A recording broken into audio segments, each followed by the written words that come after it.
Math मंत्रा channel पर एक बार फिर से सभी छात्रों का स्वागत है। आज हम लोग प्रश्नावली 3.2 के प्रश्न संख्या 2 को हल करते हैं। सर्वप्रथम हम देखते हैं कि प्रश्न संख्या 2 में क्या दिया गया है। ये कहते हैं कि अनुपातों A1/A2, B1/B2 और C1/C2 की तुलना कर ज्ञात कीजिए कि निम्न समीकरण युग्म द्वारा निरूपित रेखाएं एक बिंदु पर प्रतिच्छेद करती हैं, समांतर हैं अथवा समपाती हैं। प्रश्न संख्या 2 यह 3 भागों में दिया गया है। तो चलिए सर्वप्रथम हम यह जानने का प्रयास करते हैं कि रेखाएं कब एक बिंदु पर प्रतिच्छेद करेंगी, कब समांतर होंगी और कब समपाती होंगी। इसके लिए चलिए हम मान लेते हैं कि यदि A1x plus B1y plus C1 बराबर 0 तथा A2x plus B2y plus C2 बराबर 0 हमारे पास दो मानक समीकरण दिए गए हैं दो चर वाले रैखिक समीकरण के। पहला बिंदु ये कहते हैं कि यदि A1/A2 is not equal to B1/B2 हो तब रेखाएं एक बिंदु पर प्रतिच्छेद करेंगी। यदि A1/A2 is equal to B1/B2 but not equal to C1/C2 तब रेखाएं समांतर होंगी। यदि तीसरे नंबर पे यदि A1/A2 बराबर B1/B2 बराबर C1/C2 तब रेखाएं समपाती होंगी। तो इस तरीके से अब चलिए हम प्रश्न संख्या 2 के भाग 1 को हल करते हैं। प्रश्न संख्या 2 का भाग 1 दिया है 5x - 4y + 8 बराबर 0, 7x + 6y - 9 बराबर 0। सर्वप्रथम हम मानक समीकरण द्वारा इनकी तुलना करते हैं। A1 B1 C1, A2 B2 तथा C2 का मान ज्ञात करते हैं। अब हमें A1 बराबर क्या मिला, 5 मिला, B1 बराबर क्या मिला, -4 मिला, C1 बराबर क्या मिला, 8 मिला। आप भी तुलना करके देख लीजिए। A1 बराबर 5, B1 बराबर -4। देखिए जब हम तुलना करने जाएंगे तो हमें चिन्ह सहित अंकों को लिखना है। C1 बराबर 8, A2 बराबर 7, B2 बराबर 6, C2 बराबर -9, क्योंकि चिन्ह सहित हमको लेना है। अब हम देखते हैं कि A1/A2 हमें क्या मिला, 5/7 मिल रहा है, जबकि B1/B2 क्या मिल रहा है, -2/3 मिल रहा है। देखिए जब हम रखेंगे B1/B2 का मान -4/6 रखेंगे तो 2 दूनी 4, 2 तिहाई 6, तो हमको मिलेगा -2/3। अब हम यहाँ देखते हैं कि A1/A2 is not equal to B1/B2 तब रेखाएं एक बिंदु पर प्रतिच्छेद करेंगी। यानी कि यहाँ से हमको मिल रहा है कि ये रेखा जो दिया गया है दो चर वाले रैखिक समीकरण युग्म के रूप में ये रेखाएं एक दूसरे को एक बिंदु पर प्रतिच्छेद करेंगी।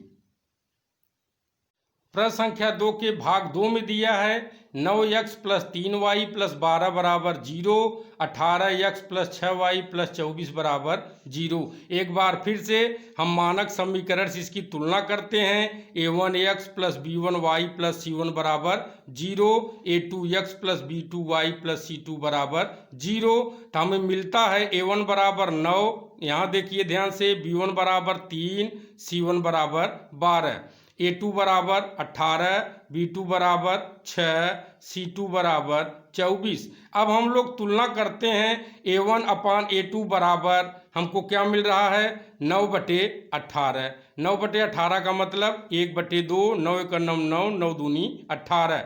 B1/B2 बराबर 3/6, 3/6 का मतलब 1/2। इसी प्रकार C1/C2 बराबर 12/24, 12/24 का मतलब 1/2। यहाँ पे हम देखते हैं कि चूंकि A1/A2 बराबर B1/B2 बराबर C1/C2 हमें प्राप्त हो रहा है। आप ध्यान से देखिए, A1/A2 बराबर 1/2, B1/B2 बराबर 1/2, C1/C2 बराबर 1/2। इसलिए हम कहेंगे कि रेखाएं समपाती होंगी। अब हम लोग प्रश्न संख्या 2 के भाग 3 की ओर आगे बढ़ते हैं।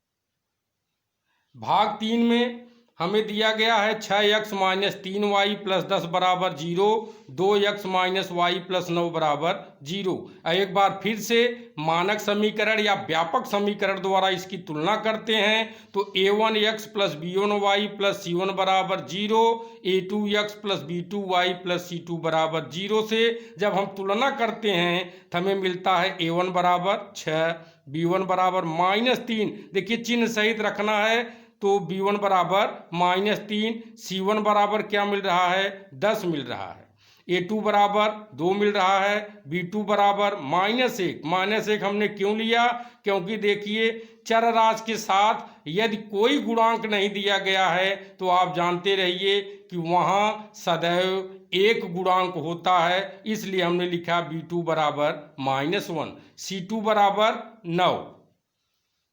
अब a1 अपान a2 बराबर हमें क्या मिल रहा है 6/2, a1 6, a2 2, तो 6/2 बराबर 3 हमें मिला। b1 अपान b2 बराबर -3/-1, माइनस कैंसिल, 3 में हम 1 से भाग देंगे क्या मिलेगा 3 मिलेगा।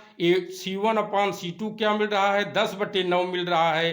तब हम यहाँ पर देखते हैं कि a1 अपान a2 और b1 अपान b2 आपस में बराबर हैं, लेकिन c1 अपान c2 यहाँ बराबर नहीं है। तो हम लिखेंगे चूंकि a1 upon a2 is equal to b1 upon b2 but not equal to c1 upon c2, इसलिए रेखाएं समांतर होंगी। यहाँ पर सभी छात्र ध्यान देंगे, जब हम लोग a1 अपान a2 की वैल्यू, b1 अपान b2 की वैल्यू, c1 अपान c2 की वैल्यू निकालने जाते हैं तो सर्वप्रथम देखिए a1 अपान a2 और b1 अपान b2 की वैल्यू निकाल करके यदि ये दोनों आपस में बराबर हैं तो आप c1 अपान c2 की भी वैल्यू ज्ञात कीजिए। यदि a1 upon a2 b1 upon b2 आपस में बराबर नहीं है तो आपको c1 अपान c2 की वैल्यू ज्ञात करने की कोई आवश्यकता नहीं है। कब? तब जब ये हमसे कहें कि रेखाओं का स्वरूप क्या होगा, यानी कि रेखाएं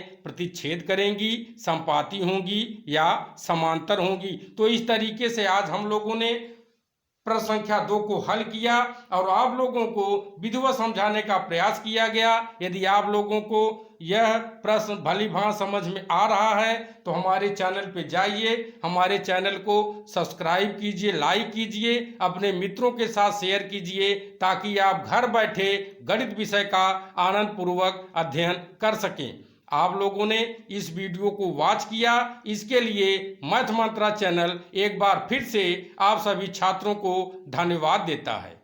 धन्यवाद।